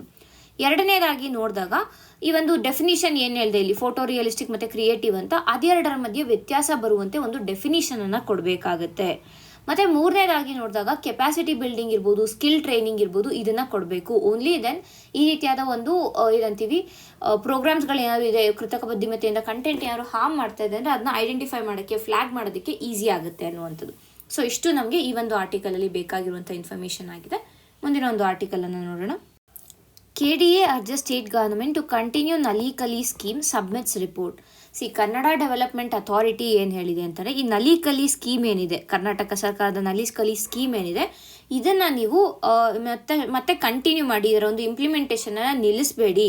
ಏಕೆ ಅಂತಂದರೆ ಇಲ್ಲಿ ರಿಫಾರ್ಮ್ಸ್ ಬೇಕಾಗಿದೆ, ಇದರಲ್ಲಿ ಕೆಲವಷ್ಟು ಬದಲಾವಣೆಗಳು ಬೇಕಾಗಿದೆ ಹೊರತು ಇದನ್ನ ಕಂಪ್ಲೀಟಾಗಿ ಸ್ಟಾಪ್ ಮಾಡೋದು ಯಾವುದೇ ರೀತಿಯಾದ ಅಂದರೆ ಕಂಪ್ಲೀಟಾಗಿ ಸ್ಟಾಪ್ ಮಾಡುವಂಥ ಕ್ರಮ ಏನಿದೆ ಅದು ಸರಿಯಲ್ಲ. ಬದಲಿಗೆ ನೀವು ಕೆಲವಷ್ಟು ಚೇಂಜಸನ್ನು ತನ್ನಿ ಅಂತ ಹೇಳಿ ಒಂದಷ್ಟು ರಿಪೋರ್ಟನ್ನು ಕೊಟ್ಟಿದೆ. ಆ ರಿಪೋರ್ಟಲ್ಲಿ ಯಾಕೆ ಇದರ ಒಂದು ಇಂಪ್ಲಿಮೆಂಟೇಷನ್ ಸರಿಗೆ ಆಗ್ತಾ ಇಲ್ಲ ಅಂತ ಹೇಳ್ತಾ ಇದ್ದಾರೆ. ಮೊದಲಿಗೆ ಏನು ಕಾರಣ ಕೊಟ್ಟಿದ್ದಾರೆ ಅಂದರೆ, ಒಂದು, teachers allegedly fail to utilise the 80-minute Nali Kali learning period effectively. ಈ ಒಂದು ನಲಿ ಕಲಿಯಲ್ಲಿ ಏನಾಗುತ್ತೆ ಅಂದರೆ, ಒಂದು 80 ನಿಮಿಷಗಳ ಕಾಲ ಒಂದು ಟೈಮನ್ನು ಕೊಟ್ಟಿರ್ತಾರೆ. ಸೊ ಆ 80 ನಿಮಿಷಗಳ ಕಾಲನ ಯಾವ ರೀತಿಯಾಗಿ ಕಳಿಬೇಕು ಅನ್ನುವಂಥದ್ದು, ಅಥವಾ ಯಾವ ರೀತಿಯಾಗಿ ಸ್ಟೂಡೆಂಟ್ಸ್ಗೆ, ವಿದ್ಯಾರ್ಥಿಗಳಿಗೆ ಅದನ್ನ ಬೆನಿಫಿಟ್ ಮಾಡಿಸ್ಬೇಕು ಅನ್ನುವಂಥರ ಅರಿವು ಶಿಕ್ಷಕರಿಗೆ ಇಲ್ಲ. ಸೊ ಹಾಗಾಗಿ ಇದು ಸರಿಗೆ ಇದಾಗ್ತಾ ಇಲ್ಲ. ತದನಂತರ ಟೀಚರ್ಗಳಿಗೆ ಸರಿಯಾದ ಒಂದು ಟ್ರೈನಿಂಗ್ಗಳನ್ನು ಕೊಟ್ಟಿಲ್ಲ with respect to Nali Kali ಇರ್ಬೋದು, ಅಥವಾ ಒಂದು ಚಾರ್ಟ್ಗಳನ್ನು ಬಳಸೋದು, ಸ್ಟಿಕ್ಕರ್ಗಳನ್ನು ಬಳಸೋದಿರ್ಬೋದು, ಈ ರೀತಿಯಾಗಿ ಏನು ಮಾಡಿಲ್ಲ ಅಂತ. ತದನಂತರ ಈಗ ನಾವು ಗವರ್ಮೆಂಟ್ ಶಾಲೆಗಳಲ್ಲಿ ನೋಡಿದಾಗ ಅಲ್ಲಿ ಏನಾಗುತ್ತೆ, ಲಾರ್ಜ್ ಕ್ಲಾಸ್ ರೂಮ್ಗಳಿರ್ತವೆ, ಕರೆಕ್ಟ್ ಅಲ್ವಾ? ಸೊ ಈಗಿರುವಾಗ ಏನಾಗುತ್ತೆ ಅಂದರೆ, ಪ್ರತಿಯೊಂದು ಇಂಡಿವಿಜುವಲ್ ಆಗಿ ಹೋಗಿ ಪ್ರತಿಯೊಂದು ವಿದ್ಯಾರ್ಥಿಯನ್ನು ನೋಡ್ಕೊಳ್ಳೋದು ಕಷ್ಟ ಆಗುತ್ತೆ. ಸೊ ಅದು ಕೂಡ ಇಲ್ಲಿ ಪ್ರಾಬ್ಲಮ್. ಅದರಿಂದ ಕೂಡ ಇದರ ಒಂದು ಇಂಪ್ಲಿಮೆಂಟೇಷನ್ ಸರಿಯಾಗಿ ಆಗ್ತಾ ಇಲ್ಲ ಅನ್ನುವಂಥದ್ದು. ಇದೆಲ್ಲದರ ಜೊತೆಗೆ ಲರ್ನಿಂಗ್ ಎಬಿಲಿಟೀಸನ್ನು ನಾವು ನೋಡಿದ್ರೆ, ಈಗ ಇದು ಏನದು NGO ಪ್ರಥಮ್ ಬಿಡುಗಡೆ ಮಾಡುವಂಥ ರಿಪೋರ್ಟ್ಗಳಿರ್ಬೋದು, ಇಲ್ಲ ಏಸರ್ ರಿಪೋರ್ಟ್ಗಳಿರ್ಬೋದು. ಸೊ ಇದರಿಂದ ಎಲ್ಲ ಏನು ಗೊತ್ತಾಗ್ತಾ ಇದೆ ಅಂತಂದರೆ, ಈಗ 2ನೇ ಕ್ಲಾಸಲ್ಲಿರೋ ಮಗು ಇಲ್ಲ 3ನೇ ಕ್ಲಾಸಲ್ಲಿರೋ ಮಗು ಬೇಸಿಕ್ ಇಂಗ್ಲೀಷನ್ನು ಓದೋಕ್ಕೆ ಬರದೇ ಇರೋದಿರ್ಬೋದು, ಇಲ್ಲ ಬೇಸಿಕ್ ಅಡಿಷನನ್ನು ಮಾಡೋಕ್ಕೆ ಬರದೇ ಇರ್ಬೋದು. ಸೊ ಈ ರೀತಿಯಾದ ಒಂದು ಲರ್ನಿಂಗ್ ಗ್ಯಾಪ್ಗಳನ್ನು ನಾವು ನೋಡ್ತಾ ಇದ್ದೀವಿ. ಸೊ ಅದರಿಂದ ಕೂಡ ಈ ನಲಿ ಕಲಿ ಸರಿಯಾಗಿ ಇಂಪ್ಲಿಮೆಂಟ್ ಆಗಿಲ್ಲ. ಸೊ ಹಾಗಾಗಿ ಏನು ಮಾಡಬೇಕು ಅಂದರೆ, ನೀವು ಇಲ್ಲಿ ಚೇಂಜಸನ್ನು ತರಬೇಕೇ ಹೊರತು ಈ ಒಂದು ಪ್ರೋಗ್ರಾಮನ್ನು ಸ್ಟಾಪ್ ಮಾಡೋದು ಬೇಡ ಅಂತ ಅಂದ್ಬಿಟ್ಟು ರಿಪೋರ್ಟನ್ನು ಕೊಟ್ಟಿರೋದು. ಸೊ ಇದು ಆ್ಯಕ್ಚುಲ್ ಆಗಿ ಏನು ನಡೀತಾ ಇದೆ ಅಂತ ಆಯಿತು. ನಮಗೆ ಇಲ್ಲಿ ಎಕ್ಸಾಮ್ ಪಾಯಿಂಟ್ ಆಫ್ ವ್ಯೂಲಿ ಈ ಸ್ಕೀಮ್ ಬಗ್ಗೆ ಇನ್ಫಾರ್ಮೇಷನ್ ಬೇಕಿದೆ, ಅದನ್ನು ನಾವು ನೋಡೋಣ. ಮೊದಲಿಗೆ ಈ ನಲಿ ಕಲಿ ಸ್ಕೀಮನ್ನು ಕರ್ನಾಟಕ ಸರ್ಕಾರ ಲಾಂಚ್ ಮಾಡಿರುವಂಥದ್ದು, ಓಕೆನಾ? ಇದನ್ನು ಯಾವಾಗ ಲಾಂಚ್ ಮಾಡಿರೋದಂದರೆ 1995ರಲ್ಲಿ ಇದನ್ನು ಲಾಂಚ್ ಮಾಡಿರುವಂಥದ್ದು. ಆಲ್ಮೋಸ್ಟ್ 30 years ಆಗಿದೆ ಇದು ಬಂದು, ಅಂದರೆ ಇದು ಜಾರಿಗೆ ತಂದು. ಮೊದಲನೇದಾಗಿ ಇದನ್ನು ಸ್ಟಾರ್ಟ್ ಮಾಡಿದ್ದು HD ಕೋಟೆ, ಮೈಸೂರು ಡಿಸ್ಟ್ರಿಕ್ಟಲ್ಲಿ ಇದನ್ನು ಸ್ಟಾರ್ಟ್ ಮಾಡಿದ್ದಂಥದ್ದು. ಇದರ ಟಾರ್ಗೆಟ್ ಯಾರು ಅಂತಂದರೆ, ಗವರ್ಮೆಂಟ್ ಪ್ರೈಮರಿ ಸ್ಕೂಲ್ಸ್ಗಳಲ್ಲಿ ಓದ್ತಾ ಇರುವಂಥ ಮಕ್ಕಳು. ಏನು ಇದರ ಮುಖ್ಯ ಉದ್ದೇಶ ಅಥವಾ ಫೋಕಸ್ ಏನು ಅಂತಂದರೆ, ಫೌಂಡೇಶನಲ್ ಲಿಟ್ರಸಿ ಮತ್ತು ನ್ಯೂಮರಸಿ ಅಂತ. ಅಂದರೆ ಈಗ ಬೇಸಿಕ್ ಏನು ಜ್ಞಾನ ಇರಬೇಕು, ಅದು ಬೇಸಿಕ್ ನಾಲೆಡ್ಜ್ ಏನು ಕೊಡಬೇಕು. ಈಗ ಅಡಿಷನ್, ಸಬ್ಟ್ರಾಕ್ಷನ್ ಇರ್ಬೋದು, ಲ್ಯಾಂಗ್ವೇಜಸ್ ಬಗ್ಗೆ ಇರ್ಬೋದು, ಇಲ್ಲ ಸೋಷಿಯಲ್ ಸೈನ್ಸಸ್ ಬಗ್ಗೆ ಇರ್ಬೋದು, ಜಿಯೋಗ್ರಫಿ, ಹಿಸ್ಟ್ರಿ, ಈ ರೀತಿಯಾಗಿ ಬೇಸಿಕ್ ನಾಲೆಡ್ಜ್ ಇರಬೇಕು. ಬೇಸಿಕ್ ಲಿಟ್ರಸಿ ಜೊತೆಗೆ ನ್ಯೂಮರಸಿ, ಆ ಒಂದು ಅಡಿಷನ್, ಸಬ್ಟ್ರಾಕ್ಷನ್ ಇವು ಕೂಡ ಕರೆಕ್ಟಾಗಿ ಬರುವಂಥದ್ದು. ಸೊ ಅವನ್ನ ಎನ್ಶೋರ್ ಮಾಡೋದಕ್ಕಾಗಿ ಈ ಒಂದು ನಲಿ ಕಲಿ ಸ್ಕೀಮನ್ನು ಸ್ಟಾರ್ಟ್ ಮಾಡಿರುವಂಥದ್ದು. ಇದಕ್ಕೆ ಟಾರ್ಗೆಟ್ ಗ್ರೂಪ್ ಯಾರು? ಕ್ಲಾಸಸ್ 1 to 5, ಅಂದರೆ 6ರಿಂದ 10 ವರ್ಷದ ಒಳಗಡೆ ಇರುವಂಥ ಮಕ್ಕಳನ್ನು ಇಲ್ಲಿ ಟಾರ್ಗೆಟ್ ಮಾಡಿರುವಂಥದ್ದು. ಅದು ಫಸ್ಟ್ ಜನ್ರೇಷನ್ ಲರ್ನರ್ಸ್ ಕೂಡ ಆಗಿರ್ತಾರೆ. ಇದರಲ್ಲಿ ಮುಖ್ಯವಾದ ಫೀಚರ್ಸ್ಗಳೇನು ಅಂತ ನೋಡ್ರೆ, ಒಂದು, ಆಕ್ಟಿವಿಟಿ ಬೇಸ್ಡ್ ಲರ್ನ್. ಇಲ್ಲಿ ಎಷ್ಟು ಹೇಳೋ ಥರ ನಲಿ ಕಲಿ ಅಂದರೆ ಆಟ ಆಡಿಕೊಂಡು ನಾವು ಕಲಿಯೋವಂಥದ್ದು. ಸೊ ಇದಕ್ಕೆ ಏನು ಮಾಡ್ತಾರೆ, 80 ನಿಮಿಷಗಳ ಕಾಲ ಒಂದು ಪೀರಿಯಡ್ ಅಂತ ಇಡ್ತಾರೆ. ಸೊ ಈ 80 ನಿಮಿಷಗಳ ಕಾಲದಲ್ಲಿ ಮ್ಯಾಥ್ಸನ್ನು ಹೇಳ್ಕೊಡೋದಿರ್ಬೋದು, ಇಲ್ಲ ಅಂತಂದರೆ ಲ್ಯಾಂಗ್ವೇಜಸನ್ನು ಹೇಳ್ಕೊಡೋದಿರ್ಬೋದು, ಇಲ್ಲ ಹಿಸ್ಟ್ರಿ ಬಗ್ಗೆ, ಇಲ್ಲ ಅಂತಂದರೆ ನಮ್ಮ ಒಂದು ಪರಿಸರದ ಬಗ್ಗೆ ತಿಳ್ಕೊಳ್ಳೋದಿರ್ಬೋದು. ಸೊ ಈ ರೀತಿಯಾಗಿ ಏನು ಮಾಡ್ತಾರೆ ಅಂತಂದರೆ ಈ ಎಲ್ಲ ಸಬ್ಜೆಕ್ಟ್ಸ್ಗಳನ್ನು, ಈ ಎಲ್ಲ ವಿಷಯಗಳನ್ನು ಆಟದ ಮುಖಾಂತರ ಹೇಳ್ಕೊಡ್ತಾರೆ. ಅಂದರೆ ಈಗ ಸ್ಟಿಕ್ಕರ್ಸ್ಗಳು ಬಳಸೋದಿರ್ಬೋದು, ಚಾರ್ಟ್ಸ್ಗಳನ್ನು ಬಳಸೋದಿರ್ಬೋದು, ಇಲ್ಲ ಆಟದ ಮುಖಾಂತರ ಹೇಳ್ಕೊಡೋದಿರ್ಬೋದು, ಈ ರೀತಿಯಾಗಿ ಮಾಡೋದು. So it will be activity based learning ಆಗಿರುತ್ತೆ. ತದನಂತರ ಮಲ್ಟಿ ಗ್ರೇಡ್ ಟೀಚಿಂಗ್ ಇರುತ್ತೆ. ಅಂದರೆ ಬೇರೆ ಬೇರೆ ಲೆವೆಲ್ಗಳಲ್ಲಿ ಇಲ್ಲಿ ಟೀಚ್ ಮಾಡ್ತಾರೆ. ಅಂದರೆ ಈಗ ಒಬ್ರಿಗೇನೋ ಅರ್ಥ ಆಗ್ತಾ ಇಲ್ಲ ಅಂದರೆ ಅವ್ರಿಗೆ ಸ್ವಲ್ಪ ಲೋವರ್ ಲೆವೆಲಲ್ಲಿ, ಇನ್ನು ಚೆನ್ನಾಗಿ ಅರ್ಥ ಮಾಡ್ಕೋತಾ ಇದ್ದಾರೆ ಸ್ವಲ್ಪ ಹೈಯರ್ ಲೆವೆಲಲ್ಲಿ, ಈ ರೀತಿಯಾಗಿ ಮಲ್ಟಿ ಗ್ರೇಡ್ ಟೀಚಿಂಗನ್ನು ಕೂಡ ಇಲ್ಲಿ ನಾವು ನೋಡ್ಬೋದು. ತದನಂತರ ಏನು ಅಂದರೆ ಈ ಒಂದು ಇದಕ್ಕೆ ಯಾವುದೇ ರೀತಿಯಾದ ಒಂದು ಎಕ್ಸಾಮ್ಗಳಿರೋದಿಲ್ಲ. ಏನು ನಮ್ಮ ಸ್ನೇಹಿತರು ಏನಿರ್ತಾರೆ, ಗೆಳೆಯರು ಏನಿರ್ತಾರೆ, ನಮ್ಮ ಒಂದು ಗುಂಪು ಏನಿರುತ್ತೆ ಅವರ ಜೊತೆ ಕೂಡಿ ಇಲ್ಲಿ ನಾವು ಕಲಿಯುವಂಥದ್ದು. ಮತ್ತು ಇಲ್ಲಿ ಟೀಚರ್ಗಳೇಂತ ಶಿಕ್ಷಕರು ಫೆಸಿಲಿಟೇಟರ್ ಆಗಿ ಆ್ಯಕ್ಟ್ ಮಾಡ್ತಾರೆ. ಹಾಗೆಯೇ ಕಂಟಿನ್ಯೂಸ್ ಎವ್ಯಾಲ್ಯೂಯೇಷನನ್ನು ಮಾಡ್ತಾ ಇರ್ತಾರೆ ಈ ಒಂದು ನಲಿಕಲಿ ಸ್ಕೀಮಲ್ಲಿ. ಸೊ ಇದರಿಂದ ಏನಾಯಿತು ಅಂತಂದರೆ ಇದರ ಪರಿಣಾಮ ಕೂಡ ಚೆನ್ನಾಗೇ ಬಂದಿದೆ ಅಂತ ಹೇಳ್ಬೋದು. ಮೊದಲನೇದಾಗಿ ಏನು ಅಂತಂದರೆ ಈ ಒಂದು ಸ್ಕೂಲ್ ಡ್ರಾಪ್ಔಟ್ಸ್ಗಳು ಏನಿತ್ತು, ಸ್ಕೂಲ್ ಡ್ರಾಪ್ಔಟ್ಸ್ಗಳು ಈ ಒಂದು ಸ್ಕೀಮ್ ಸ್ಟಾರ್ಟ್ ಮಾಡಿದ್ಮೇಲೆ ಕಡಿಮೆ ಆಗ್ತಾ ಬಂತು. ಯಾಕೆಂತಂದರೆ ಮೊದಲು ಓದೋದನ್ನು ಒಂದು ಬರ್ಡನ್ ಥರ ನೋಡ್ತಾ ಇದ್ರು. ಬಟ್ ಈ ಒಂದು ಸ್ಕೀಮ್ ಮುಖಾಂತರ ಇಲ್ಲ, even education can be fun ಅನ್ನುವಂಥ ಒಂದು ಕಾನ್ಸೆಪ್ಟನ್ನು ತಂದಿರುವಂಥ ಕಾರಣ ಸ್ಕೂಲ್ ಡ್ರಾಪ್ಔಟ್ಸ್ಗಳು ಏನಿತ್ತು ಅದು ಕಡಿಮೆ ಆಯಿತು. ಎರಡನೇದಾಗಿ ನೋಡಿದಾಗ ಎಜುಕೇಷನಲ್ಲಿ ಅಥವಾ ಒಂದು ಲರ್ನಿಂಗಲ್ಲಿ ಇಂಟ್ರೆಸ್ಟ್ ಜಾಸ್ತಿ ಆಯಿತು. ಮಕ್ಕಳ ಒಂದು ಇಂಟ್ರೆಸ್ಟ್ ಏನಿದೆ, ಇಂಟ್ರೆಸ್ಟ್ ಹೆಚ್ಚಾಗ್ತಾ ಹೋಗ್ತು. ಮೂರನೇದಾಗಿ ನೋಡಿದಾಗ ಒಂದು ಮೂಲಭೂತ ಕೌಶಲ್ಯಗಳೇನಿರ್ತಾನೆ, ಬೇಸಿಕ್ ಸ್ಕಿಲ್ಸ್ಗಳೇನಿರುತ್ತೆ, ಆ ಬೇಸಿಕ್ ಸ್ಕಿಲ್ಸ್ಗಳ ಡೆವಲಪ್ಮೆಂಟ್ ಕೂಡ ಆಯಿತು ಈ ಒಂದು ಸ್ಕೀಮ್ ಮುಖಾಂತರ ಅನ್ನೋದನ್ನು ನಾವು ಇಲ್ಲಿ ಅರ್ಥ ಮಾಡ್ಕೋಬೇಕು. ಸೊ ಇಷ್ಟು ನಮಗೆ ಈ ಒಂದು ಆರ್ಟಿಕಲಲ್ಲಿ ಬೇಕಾಗಿರುವಂಥ ಇನ್ಫಾರ್ಮೇಷನ್ ಆಗಿದೆ. ಈಗ ಮುಂದಿನ ಒಂದು ಆರ್ಟಿಕಲನ್ನು ನೋಡೋಣ. Number of devadasis drops by nearly half. ಇತ್ತೀಚೆಗಷ್ಟೇ ಅಂದರೆ ಸೆಪ್ಟೆಂಬರ್ 15ರಿಂದ ಡಿಸೆಂಬರ್ 31ರವರೆಗೆ 2025 ಈ ಒಂದು ಪೀರಿಯಡಲ್ಲಿ ಒಂದು ಸರ್ವೆಯನ್ನು ಕರ್ನಾಟಕ ಸರ್ಕಾರ ಮಾಡಿತ್ತು. ಓಕೆನಾ. ಸೊ ಆ ಒಂದು ಸರ್ವೆಯಲ್ಲಿ ಏನು ಹೇಳಿದ್ದಾರೆ ಅಂತಂದರೆ ಸುಮಾರು 50%ರಷ್ಟು ಎಕ್ಸ್ ದೇವದಾಸಿಗಳೇನಿದ್ರು 2007-8 ಇವರ ಒಂದು ಸಂಖ್ಯೆ ಕಡಿಮೆ ಆಗ್ತಾ ಬಂದಿದೆ ಅನ್ನುವಂಥದ್ದು. ಯಾಕೆ ಅಂತಂದರೆ ಅಂದರೆ ಸಮಾಜದಲ್ಲಿ ಆಗ್ತಾ ಇರುವಂತಹ ಬದಲಾವಣೆಗಳಿಂದ ಈ ಒಂದು ದೇವದಾಸಿಯ ಒಂದು ಕಸ್ಟಮ್ ಏನಿದೆ ಇದು ಕಡಿಮೆ ಆಗ್ತಾ ಬಂದಿದೆ. ಸೊ ಹಾಗಾಗಿ ಆ ಒಂದು ಅವರ ಒಂದು ಸಂಖ್ಯೆ ಕೂಡ ಇಲ್ಲಿ ಕಡಿಮೆ ಆಗ್ತಾ ಇದೆ ಅನ್ನೋದನ್ನ ಅರ್ಥ ಮಾಡ್ಕೋಬೇಕು. ಇನ್ನು ದೇವದಾಸಿಗಳ ಬಗ್ಗೆ ನಾವು ನೋಡೋಕೋರಿ, ದೇವದಾಸಿ ಪದ್ಧತಿ ಬಂದು almost medieval India, medieval India ಟೈಮಿಂದ ಇದು ಸ್ಟಾರ್ಟ್ ಆಗಿರುವಂಥದ್ದು. ಇಲ್ಲಿ ಏನಾಗುತ್ತೆ ಅಂದರೆ ಹೆಣ್ಣು ಮಕ್ಕಳನ್ನು ದೇವಾಲಯಗಳಿಗೆ ಅರ್ಪಿಸುವ ಒಂದು ಪದ್ಧತಿ ಆಗಿದೆ ಇದು. ಅಂದರೆ ಅವರಿಗೆ ಶಿಕ್ಷಣ ಇರ್ಬೋದು, ವಿವಾಹ ಇರ್ಬೋದು, ಅವರ ಓವರಾಲ್ ಸ್ವಾತಂತ್ರ್ಯ ಏನಿರುತ್ತೆ, ಸ್ವಾತಂತ್ರ್ಯದಿಂದ ಅವ್ರನ್ನ ವಂಚಿತರಾಗಿ ಇಟ್ಟಿರುವಂಥದ್ದು. ಇನ್ನು ಸರ್ವೆ ನೀಡಿರುವಂತಹ ಡೇಟಾನ ನಾವು ನೋಡಕ್ಕೆ ಹೋದರೆ 1993-94ರಲ್ಲಿ ಸುಮಾರು 22,873 ಎಕ್ಸ್ ದೇವದಾಸಿಗಳನ್ನು ಐಡೆಂಟಿಫೈ ಮಾಡಿದರು. ಅದೇ 2007-8 ಅದು ಇನ್ಕ್ರೀಸ್ ಆಗಿಬಿಟ್ಟಿತ್ತು. ಎಷ್ಟು ಆಲ್ಮೋಸ್ಟ್ 46,000ಗೆ ಹೋಗಿತ್ತು. ಬಟ್ ಈಗ 2025 ಮತ್ತೆ ಇದು ಕಡಿಮೆ ಆಗಿದೆ, 23,000ಗೆ ಕಡಿಮೆ ಆಗಿದೆ ಅನ್ನುವಂಥದ್ದು. ಸೊ ಆಲ್ಮೋಸ್ಟ್ 50%ರಷ್ಟು ಡ್ರಾಪ್ ಆಗಿದೆ ಅಂತ. ಈಗ ನಾವು ಹೈಯೆಸ್ಟ್ ನಂಬರ್ ಆಫ್ ದೇವದಾಸೀಸ್ ಎಲ್ಲಿದ್ದಾರೆ ಅಂತ ನೋಡ್ರೆ ಒಂದು ಬಾಗಲಕೋಟೆ, ವಿಜಯನಗರ ಮತ್ತು ಬೆಳಗಾವಿ ಈ 3 ಜಿಲ್ಲೆಗಳಲ್ಲಿ ಹೆಚ್ಚಿನ ಸಂಖ್ಯೆಯಲ್ಲಿ ದೇವದಾಸಿಗಳು, ಅದು ಏನು ಎಕ್ಸ್ ದೇವದಾಸಿಗಳನ್ನು ನಾವು ನೋಡ್ಬೋದಾಗುತ್ತೆ. ಸೊ ನೆಕ್ಸ್ಟ್ ನಮಗೆ ಏನು ಬೇಕು ಅಂತಂದರೆ ಈ ಒಂದು ನಂಬರು ಯಾಕೆ ಕಡಿಮೆ ಆಗಿದೆ, ಇದಕ್ಕೆ ರೀಸನ್ಸ್ ಏನು, ಕಡಿಮೆ ಆಗೋದಕ್ಕೆ ಕಾರಣಗಳೇನು ಅಂತ ನೋಡ್ರೆ ಮೊದಲಿಗೆ ಬಂದು ಸರ್ಕಾರದ ಪುನರ್ವಸತಿ ಯೋಜನೆಗಳು, ಅಂದರೆ ಈ ರಿಹೆಬಿಲಿಟೇಷನ್ ಪ್ರೋಗ್ರಾಮ್ಗಳೇನಿದೆ, ಸರ್ಕಾರ ಮಾಡ್ತಾ ಇರುವಂಥ ರಿಹೆಬಿಲಿಟೇಷನ್ ಪ್ರೋಗ್ರಾಮ್ ಏನಿದೆ ಫಾರ್ ದೇವದಾಸೀಸ್ ಅದು ಎಫೆಕ್ಟಿವ್ ಆಗಿ ವರ್ಕ್ ಆಗ್ತಾ ಇದೆ ಅನ್ನುವಂಥದ್ದು. ಎರಡನೇದಾಗಿ ಸರ್ಕಾರ ನೀಡ್ತಾ ಇರುವಂಥ ಒಂದು ಆರ್ಥಿಕ ನೆರವು ಇರ್ಬೋದು, ಎಕನಾಮಿಕ್ ಸಪೋರ್ಟ್ ಏನು ಕೊಡ್ತಾ ಇದ್ದಾರೆ ಅದರಿಂದ ಕೂಡ ಇವರ ಸಂಖ್ಯೆ ಕಡಿಮೆ ಆಗ್ತಾ ಇದೆ. ಮೂರನೇದಾಗಿ ಬಂದಾಗ ಲಾಗಳನ್ನು ತಂದಿರೋದು, ಕಾನೂನುಗಳನ್ನು ಇಲ್ಲಿ ತಂದಿರುವಂಥದ್ದು, ರೂಲ್ಸ್ಗಳನ್ನು, ರೆಗ್ಯುಲೇಷನ್ಸ್ಗಳನ್ನು ತಂದಿರೋದು. For example Karnataka devadasi prevention, prohibition, relief and rehabilitation act ಇರ್ಬೋದು. ಸೊ ಈ ರೀತಿಯಾಗಿ ಏನಂತೀವಿ ಲಾಸ್ಗಳಿಂದ ಕೂಡ ಈ ಒಂದು ದೇವದಾಸಿಯ ಸಿಸ್ಟಮ್ ಕಡಿಮೆ ಆಗ್ತಾ ಇದೆ ಅನ್ನುವಂಥದ್ದು. ನಾಲ್ಕನೇದಾಗಿ ನೋಡಿದಾಗ ಅವೇರ್ನೆಸ್ ಪ್ರೋಗ್ರಾಮ್, ಜನರಲ್ಲಿ ಅರಿವನ್ನು ಮೂಡಿಸ್ತಾ ಇರೋದು, ಜಾಗೃತಿ ಕಾರ್ಯಕ್ರಮಗಳನ್ನು ಮಾಡ್ತಾ ಇರುವಂಥ ಕಾರಣ ಈ ಒಂದು ರಿಡಕ್ಷನನ್ನು ನೋಡ್ತಾ ಇದ್ದೀವಿ ಅನ್ನೋದು ನಾವು ಇಲ್ಲಿ ಅರ್ಥ ಮಾಡ್ಕೋಬೇಕು. ಆ್ಯಂಡ್ ಇನ್ನು ಲೀಗಲ್ ಫ್ರೇಮ್ವರ್ಕ್ಗೆ ಬಂದರೆ ಈಗಾಗಲೇ ನಾನು ಹೇಳಿದ್ದೀನಿ, ಈ ಕರ್ನಾಟಕ ದೇವದಾಸಿ ಆ್ಯಕ್ಟ್ 2025 ಒಂದಿದೆ. ಇದು ಬಿಟ್ಟರೆ ಇಮ್ಮಾರಲ್ ಟ್ರಾಫಿಕ್ ಆ್ಯಕ್ಟ್ ಅಂತ ಬರುತ್ತೆ, ಇಮ್ಮಾರಲ್ ಟ್ರಾಫಿಕ್ ಪ್ರಿವೆನ್ಷನ್ ಆ್ಯಕ್ಟ್ ಅಂತ. ಸೊ ಆ ಆ್ಯಕ್ಟ್ ಕೂಡ ಇಲ್ಲಿ ಇಂಪಾರ್ಟೆಂಟ್ ಆಗುತ್ತೆ ನಮಗೆ. ಇದಿಷ್ಟು ಬೇಸಿಕ್ ನಾಲೆಜ್ ಆಯಿತು. ಇನ್ನು ಈಗ ವಿತ್ ರೆಸ್ಪೆಕ್ಟ್ ಟು ಮೇನ್ಸ್ ನಾವು ನೆಕ್ಸ್ಟ್ ನೋಡೋಣ. ಮೊದಲಿಗೆ ಏನು ನೋಡ್ತೀವಿ ಅಂತಂದರೆ ಸರ್ಕಾರದ ಯೋಜನೆಗಳು ಏನೇನಿದೆ ವಿತ್ ರೆಸ್ಪೆಕ್ಟ್ ಟು ದೇವದಾಸಿಸ್ ಏನೇನು ಯೋಜನೆಗಳಿದೆ ಅಂದರೆ, ಒಂದು ಪೆನ್ಷನ್ ಕೊಡ್ತಾ ಇದ್ದಾರೆ, ಮಂತ್ಲಿ ಪೆನ್ಷನನ್ನು ಕೊಡ್ತಾ ಇದ್ದಾರೆ. ಈಗ ದೇವದಾಸಿ ಸಿಸ್ಟಮಿಂದ ಹೊರಗಡೆ ಬಂದಿದ್ದಾರೆ ಅಂದರೆ ಅವ್ರಿಗೆ ಆರ್ಥಿಕ ಸಹಾಯ ಬೇಕಲ್ವಾ. ಸೊ ಆರ್ಥಿಕ ಸಹಾಯಕ್ಕಾಗಿ ಮಂತ್ಲಿ ಪೆನ್ಷನ್ಗಳನ್ನು ಕೊಡ್ತಾ ಇರುವಂಥದ್ದು, ಅವರಿಗೆ ವಸತಿ ಯೋಜನೆಯನ್ನು ಕೊಡ್ತಾ ಇರೋದು, ಹೌಸಿಂಗನ್ನು ಕೊಡ್ತಾ ಇರೋದಿರ್ಬೋದು. ಮೂರನೇದಾಗಿ ನೋಡಿದಾಗ ಸೆಲ್ಫ್ ಎಂಪ್ಲಾಯ್ಮೆಂಟ್ಗೆ ಇಲ್ಲ ಅಂತಲೇ ಅವ್ರು ಯಾರು ಬಿಸ್ನೆಸ್ಸನ್ನು ಸ್ಟಾರ್ಟ್ ಮಾಡ್ತಾರೆ ಅಂದರೆ ಅದಕ್ಕೆ ಲೋನ್ಗಳನ್ನು ಒದಗಿಸ್ತಾ ಇದ್ದಾರೆ. ಮತ್ತು ನಾಲ್ಕನೇದಾಗಿ ನೋಡಿದಾಗ ಅವರ ಒಂದು ಎಜುಕೇಷನ್ಗೆ ಕೂಡ ಸಪೋರ್ಟನ್ನು ಗವರ್ಮೆಂಟು ಮಾಡ್ತಾ ಇದೆ. ಒಂದು ಸ್ಟೆಪ್ಸ್ಗಳಿಂದ ಆ್ಯಕ್ಚುಲ್ ಆಗಿ ಏನಾಗಿದೆ ಅಂತಂದರೆ ದೇವದಾಸಿಗಳ ಸಂಖ್ಯೆ ಏನಿದೆ ಅದು ಕಡಿಮೆ ಆಗ್ತಾ ಇದೆ ಅಂತ. ಈಗ ನಮಗೆ ಈ ಒಂದು ರಿಪೋರ್ಟ್ ಏನು ಅಥವಾ ಸರ್ವೆ ಏನು ಬಂದಿದೆ ಅಲ್ವಾ, ಆ ಸರ್ವೆ ಏನು ಹೇಳಿದೆ ಅಂತಂದರೆ, ಇನ್ನು ಮತ್ತಷ್ಟು ಸ್ಪೆಷಲ್ ಫೈನಾನ್ಷಿಯಲ್ ಅಸಿಸ್ಟೆನ್ಸನ್ನು ಕೊಡಿ, ಅವರು ವಿವಾಹ ಆಗೋದಕ್ಕೆ ಆ ಒಂದು ಸ್ಪೆಷಲ್ ಫೈನಾನ್ಷಿಯಲ್ ಅಸಿಸ್ಟೆನ್ಸನ್ನು ಕೊಡಿ. ಸೊ ಅವರ ಒಂದು ಲೈಫ್ ಸೆಟಲ್ ಆಗುತ್ತೆ. ಎರಡನೇದಾಗಿ ನೋಡಿದಾಗ ಸ್ಕಾಲರ್ಶಿಪ್ಗಳನ್ನು ಕೊಡೋದಿರ್ಬೋದು, ಕೋಚಿಂಗ್ಗಳನ್ನು ಕೊಡೋದಿರ್ಬೋದು, ಈ ರೀತಿಯಾಗಿ ಮಾಡಿ. ಮೂರನೇದಾಗಿ ಸ್ಕಿಲ್ ಟ್ರೈನಿಂಗ್, ಕೌಶಲಾಭಿವೃದ್ಧಿಯನ್ನು ಮಾಡಿ ಅನ್ನುವಂಥದ್ದು.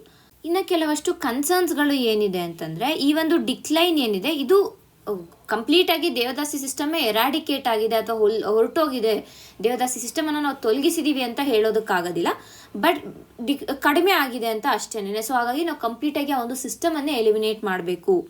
ಎರಡನೇದಾಗಿ ನೋಡಿದಾಗ ಕೆಲವೊಂದು ಸತಿ ಏನಾಗುತ್ತೆ ಅಂತಾರೆ, ಈ ಒಂದು ಸ್ಟಿಗ್ಮಾ ಇರುತ್ತೆ. ಸೊ ಸೊಸೈಟಿ ನಮ್ಮನ್ನ ಹೇಗೆ ನೋಡುತ್ತೆ, ಸಮಾಜ ನಮ್ಮನ್ನ ಹೇಗೆ ನೋಡುತ್ತೆ ಅನ್ನುವಂಥ ಒಂದು ಸ್ಟಿಗ್ಮಾ ಇರ್ಬೋದು ಅಥವಾ ಒಂದು ಭಯ ಇರ್ಬೋದು. ಏನು ಮಾಡುತ್ತೆ ಅಂತಂದರೆ, ಆ ಒಂದು ಮಹಿಳೆಯರು ತಮ್ಮನ್ನು ತಾವು ಸೆಲ್ಫ್ ಐಡೆಂಟಿಫೈ ಮಾಡ್ಕೊಳ್ಳೋದಕ್ಕೂ ಹಿಂಜರಿತಾರೆ. ಸೊ ಆ ರೀತಿಯಾದ ಕನ್ಸರ್ನ್ಸ್ಗಳನ್ನು ನಾವು ಇಲ್ಲಿ ನೋಡ್ಬೋದು.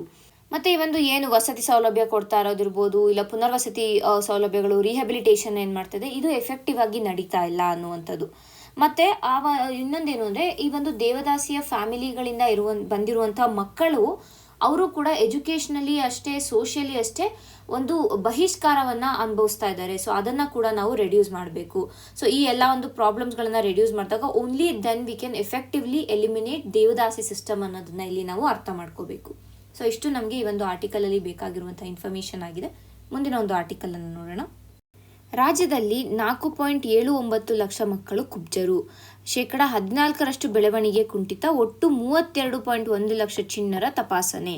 ಸೊ ಇಲ್ಲಿ ಏನಾಗಿದೆ ಅಂತಂದರೆ, ಇತ್ತೀಚೆಗಷ್ಟೇ ಕರ್ನಾಟಕದಲ್ಲಿ ಮಕ್ಕಳನ್ನು ಇದು ಮಾಡಿದ್ದಾರೆ, ಅಂದರೆ ಅವರ ಒಂದು ಮೆಡಿಕಲ್ ಟೆಸ್ಟನ್ನು ಮಾಡಿದ್ದಾರೆ. ಸೊ ಅದರಲ್ಲಿ ಏನು ಗೊತ್ತಾಗಿದೆ ಅಂದರೆ, ಕರ್ನಾಟಕದಲ್ಲಿ ಸ್ಟಂಟೆಡ್ ಗ್ರೋತ್ ಹೆಚ್ಚಾಗ್ತಾ ಇದೆ, ಅಂದರೆ ಕುಬ್ಜರು ಹೆಚ್ಚಾಗ್ತಾ ಇದ್ದಾರೆ. ಏನು ಈ ಸ್ಟಂಟೆಡ್ ಗ್ರೋತ್ ಅಂತಂದರೆ, ಅಥವಾ ಸ್ಟಂಟಿಂಗ್ ಅಂದರೆ ಏನು ಅಂದರೆ, ವಯಸ್ಸಿಗೆ ತಕ್ಕಂತೆ ಎತ್ತರ ಕಡಿಮೆ ಆಗಿರೋದು. ಅಂದರೆ ಈಗ ಫಾರ್ ಎಕ್ಸಾಂಪಲ್ ಏನಾಗುತ್ತೆ ಅಂದರೆ, ಇಂತಿಷ್ಟು ವಯಸ್ಸು, ಫಾರ್ ಎಕ್ಸಾಂಪಲ್ ಈಗ 3 ಇಯರ್ಸ್ ಅಂತಂದರೆ ಎಷ್ಟೋ ಹೈಟ್ ಇರಬೇಕು, ಇಷ್ಟು ಫೀಟ್ ಇರಬೇಕು, ಅವ್ರು ಇಷ್ಟು ಸೆಂಟಿಮೀಟರ್ ಇರಬೇಕು ಅಂತ ಇರುತ್ತೆ. ಅದು ಆ್ಯಕ್ಚುಲಾಗಿ ಹೆಲ್ದಿ ಮಕ್ಕಳಲ್ಲಿ ಇರುವಂಥದ್ದು. ಸೊ ಈಗ ಅದೇ 3 ವರ್ಷದಲ್ಲಿ ಇಷ್ಟು ಫೀಟ್ ಬೆಳೆದಿಲ್ಲ ಅಂದರೆ ಅದನ್ನು ನಾವು ಸ್ಟಂಟಿಂಗ್ ಅಂತ ಕರಿತೀವಿ. ಓಕೆನಾ? ಅಂದರೆ ಆ ಒಂದು ವಯಸ್ಸಿಗೆ ತಕ್ಕಂತೆ ಅಥವಾ ಆ ವಯಸ್ಸಿಗೆ ತಕ್ಕಂತೆ ಎತ್ತರ ಇಲ್ಲದೆ ಇರುವುದು ಒಂದು ಸ್ಥಿತಿಯನ್ನು ನಾವು ಸ್ಟಂಟಿಂಗ್ ಅಂತ ಕರಿತೀವಿ.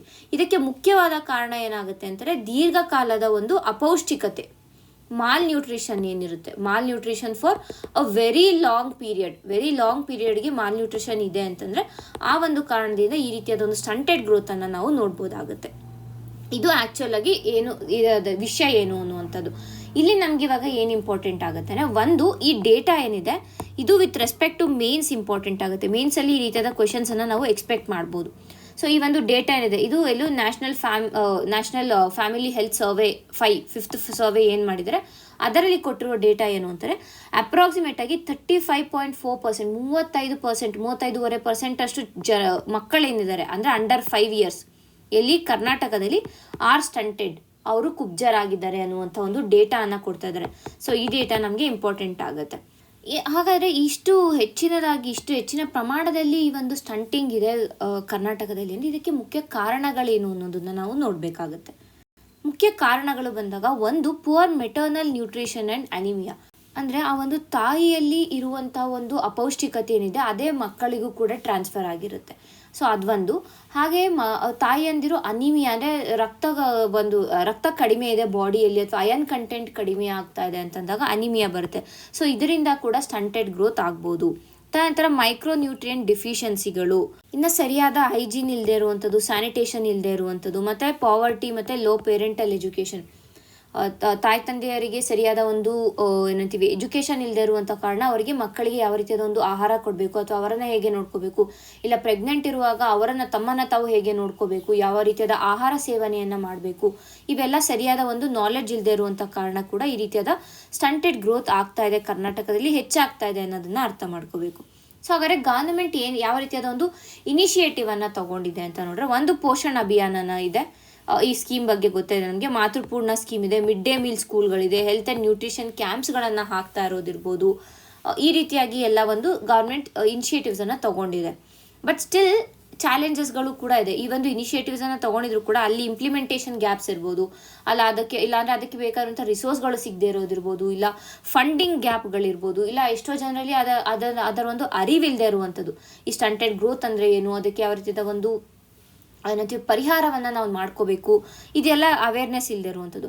ಇನ್ನು ನೆಕ್ಸ್ಟ್ ನೋಡಿದಾಗ ಕಲ್ಚರಲ್ ಆ್ಯಂಡ್ ಸೋಷಿಯಲ್ ಬ್ಯಾರಿಯರ್ಸ್ಗಳು ಇರುತ್ತೆ. ಕಲ್ಚರಲ್ ಆ್ಯಂಡ್ ಸೋಷಿಯಲ್ ಬ್ಯಾರಿಯರ್ಸ್ ಅಂತ ಬಂದಾಗ ಏನಾಗುತ್ತೆ ಅಂತಂದರೆ, ನಾವು ಪುರಾತನ ಕಾಲದಿಂದ ಮಾಡ್ಕೊಂಡ್ಬಂದಿರುವಂಥ ಅದೇ ಒಂದು ಪ್ರಾಕ್ಟೀಸಸ್ಗಳನ್ನು ಈಗಲೂ ಕೂಡ ಫಾಲೋ ಮಾಡ್ಕೊಂಡು ಬರ್ತಾ ಇರೋದಿರ್ಬೋದು. ಇಲ್ಲ ಅಂತಂದರೆ ಕೆಲವಷ್ಟು ಕಲ್ಚರ್ಗಳಲ್ಲಿ, ಈಗ ಟ್ರೈಬಲ್ ಬುಡಕಟ್ಟು ಜನಾಂಗದಲ್ಲಿ ಹೋದರೆ, ಇಲ್ಲಾಂದರೆ ಗ್ರಾಮೀಣ ಪ್ರದೇಶದಲ್ಲಿ ಹೋದರೆ ಏನಾಗುತ್ತೆ ಅಂತಂದರೆ ಕೆಲವಷ್ಟು ಅವ್ರದ್ದೇ ಆದ ಒಂದು ಸಂಸ್ಕೃತಿಗಳಿರ್ತವೆ. ಸೊ ನಾವು ಅದನ್ನೇ ಫಾಲೋ ಮಾಡ್ಕೊಂಡು ಬರ್ತೀವಿ. ಈ ರೀತಿಯಾಗಿ ಆದಾಗ ಏನಾಗುತ್ತೆ ಅಂದರೆ, ಈಗ ಹಾಸ್ಪಿಟಲ್ಗೆ ಹೋಗದೆ ಇರೋದಿರ್ಬೋದು, ಇಲ್ಲ ಟ್ಯಾಬ್ಲೆಟ್ಸನ್ನು ತೊಗೊಳ್ಳೋದೇ ಇರೋದಿರ್ಬೋದು. ಸೊ ಈ ರೀತಿಯಾಗಿ ಎಲ್ಲ ಆದಾಗ ಏನಾಗುತ್ತೆ, ಈ ಸ್ಟಂಟೆಡ್ ಗ್ರೋತ್ ಹೆಚ್ಚಾಗುತ್ತೆ ಅನ್ನುವಂಥದ್ದು. ಇನ್ನು ಮುಖ್ಯ ನೆಕ್ಸ್ಟ್ ನೋಡಿದ್ರೆ ಹೆಲ್ತ್ ಇನ್ಫ್ರಾಸ್ಟ್ರಕ್ಚರ್ ಶಾರ್ಟೇಜಸ್. ಗ್ರಾಮೀಣ ಪ್ರದೇಶದಲ್ಲಿ ಇರ್ಬೋದು, ಇಲ್ಲ ಅಂದರೆ ಅಲ್ಲಿ ಹಾಸ್ಪಿಟಲ್ಗಳು ಇಲ್ಲದೆ ಇರೋದಿರ್ಬೋದು, ಪ್ರೈಮರಿ ಹೆಲ್ತ್ ಕೇರ್ ಇಲ್ಲದೆ ಇರ್ಬೋದು, ಇಲ್ಲ ಡಾಕ್ಟರ್ಗಳು ಇಲ್ಲದೆ ಇರೋದಿರ್ಬೋದು, ಇಲ್ಲ ಸ್ಕ್ಯಾನಿಂಗ್ ಫೆಸಿಲಿಟೀಸ್ ಇಲ್ಲದೆ ಇರ್ಬೋದು. ಈ ರೀತಿಯಾಗಿ ಒಂದು ಗ್ಯಾಪ್ ಇರೋವಂಥ ಕಾರಣ ಏನಾಗ್ತಾ ಇದೆ, ಸ್ಟಂಟೆಡ್ ಗ್ರೋತ್ ಹೆಚ್ಚಾಗ್ತಾ ಇದೆ ಅನ್ನುವಂಥದ್ದು.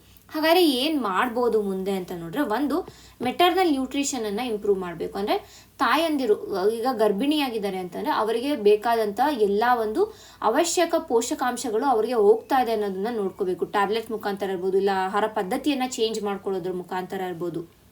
ತದನಂತರ ಮಕ್ಕಳಿಗೆ ಈ ಒಂದು ಎದೆ ಹಾಲನ್ನು ಕುಡಿಸುವಂಥ ಒಂದು ಪ್ರಾಕ್ಟೀಸ್ ಏನಿದೆ, ಇದನ್ನು ಮತ್ತಷ್ಟು ಹೆಚ್ಚು ಮಾಡಬೇಕು, ಅದರ ಬಗ್ಗೆ ಜಾಗೃತಿಯನ್ನು ಮೂಡಿಸ್ಬೇಕು. ಹಾಗೆ better sanitation and clean water, ಮತ್ತು ಇದರ ಜೊತೆಗೆ ಎಜುಕೇಷನ್ ಮತ್ತು ಪಾವರ್ಟಿ ಅಲಿವೇಷನ್, ಬಡತನವನ್ನು ಹೋಗಲಾಡಿಸಿ ಒಂದು ಎಜುಕೇಷನನ್ನು ಕೊಟ್ಟಾಗ ಏನಾಗುತ್ತೆ ಅಂತಂದರೆ ಈ ರೀತಿಯಾದ ಒಂದು ಸ್ಟಂಟೆಡ್ ಗ್ರೋತ್ ಏನಿದೆ ಇದು ಕಡಿಮೆ ಆಗುವ ಎಲ್ಲ ಸಾಧ್ಯತೆಗಳು ಹೆಚ್ಚಿನದಾಗಿದೆ ಅನ್ನುವಂಥದ್ದನ್ನು ನಾವು ಇಲ್ಲಿ ಅರ್ಥ ಮಾಡ್ಕೋಬೇಕು. ಸೊ ಇಷ್ಟು ಏನಾಯಿತು, ಯಾಕೆ ಕರ್ನಾಟಕದಲ್ಲಿ ಸ್ಟಂಟೆಡ್ ಗ್ರೋತ್ ಹೆಚ್ಚಿದೆ ಅನ್ನೋದಾಯಿತು. ಈಗ ನಾವು ಈ ಒಂದು ಸರ್ವೆ ಅಥವಾ ಏನು ರಿಪೋರ್ಟ್ ಬಂದಿದೆ, ಆ ರಿಪೋರ್ಟಲ್ಲಿ ಕೆಲವಷ್ಟು ಡೇಟಾ ಇದೆ. ಆ ಡೇಟಾ ಏನು ಅಂತ ನೋಡೋಣ. ಮೊದಲನೇದಾಗಿ ಇಲ್ಲಿ ಬೆಳಗಾವಿಯಲ್ಲಿ ಟಾಪ್ ಪೊಸಿಷನ್ ಯಾವ ಒಂದು ಜಿಲ್ಲೆ ಬಂದಿದೆ, ಬೆಳಗಾವಿ. ಸೊ ಬೆಳಗಾವಿಯಲ್ಲಿ ಸುಮಾರು 50,500 ಮಕ್ಕಳು, ಕುಬ್ಜ ಮಕ್ಕಳಿದ್ದಾರೆ ಅನ್ನುವಂಥದ್ದು. ಸ್ಟಂಟೆಡ್ ಗ್ರೋತ್ ಎಲ್ಲಿ ಹೆಚ್ಚಿನದಾಗಿದೆ ಅಂದರೆ ಬೆಳಗಾವಿಯಲ್ಲಿ. ಎರಡನೇದಾಗಿ ವಿಜಯಪುರ, ನಾರ್ತ್ ಕರ್ನಾಟಕ ರೀಜನಲ್ಲಿ ನೋಡಿ ನೀವು. ಎಲ್ಲಿ ಮೂರನೇದಾಗಿ Kalaburagi. So north Karnataka region ಅಲ್ಲಿ ಏನಾಗುತ್ತೆ ಅಂತಂದರೆ, ಒಂದು ಜನರಿಗೆ ಸರಿಯಾದ ಒಂದು ಅರಿವಿರೋದಿಲ್ಲ, ಅಲ್ಲಿ ಇನ್ಫ್ರಾಸ್ಟ್ರಕ್ಚರ್ಗಳು ಸರಿಯಾಗಿ ಇಲ್ಲದೆ ಇರುವಂಥ ಕಾರಣ ಈ ರೀತಿಯಾದ ಒಂದು ಏನಂತೀವಿ ಸ್ಟಂಟೆಡ್ ಗ್ರೋತ್ ಹೆಚ್ಚಾಗ್ತಾ ಇರೋದನ್ನು ನಾವು ನೋಡ್ಬೋದು. ಆ್ಯಂಡ್ ಲಾಸ್ಟಲ್ಲಿ ಬರುವಂಥದ್ದು 31st ಯಾವ್ದು ಬರುತ್ತೆ, ಚಿಕ್ಕಮಗಳೂರು. ಸೊ ಚಿಕ್ಕಮಗಳೂರಲ್ಲಿ ಕಡಿಮೆ ಜನ ಇದ್ದಾರೆ, ಓನ್ಲಿ 1337 ಚಿಲ್ಡ್ರನ್ ಮಾತ್ರನೇ ಕುಬ್ಜರಾಗಿರುವಂಥದ್ದು. ಸೊ ಈ ಒಂದು ಡೇಟಾ ನಮಗೆ ಇಂಪಾರ್ಟೆಂಟ್ ಆಗುತ್ತೆ ಅಷ್ಟೇ. ಸೊ ಆ ಒಂದು ದೃಷ್ಟಿಯಿಂದ ಈ ಒಂದು ಇದನ್ನು ನೋಡಿರುವಂಥದ್ದು. ಸೊ ಇಷ್ಟು ನಮಗೆ ಈ ದಿನದ ಆರ್ಟಿಕಲ್ಗಳಾಗಿವೆ. ಧನ್ಯವಾದಗಳು.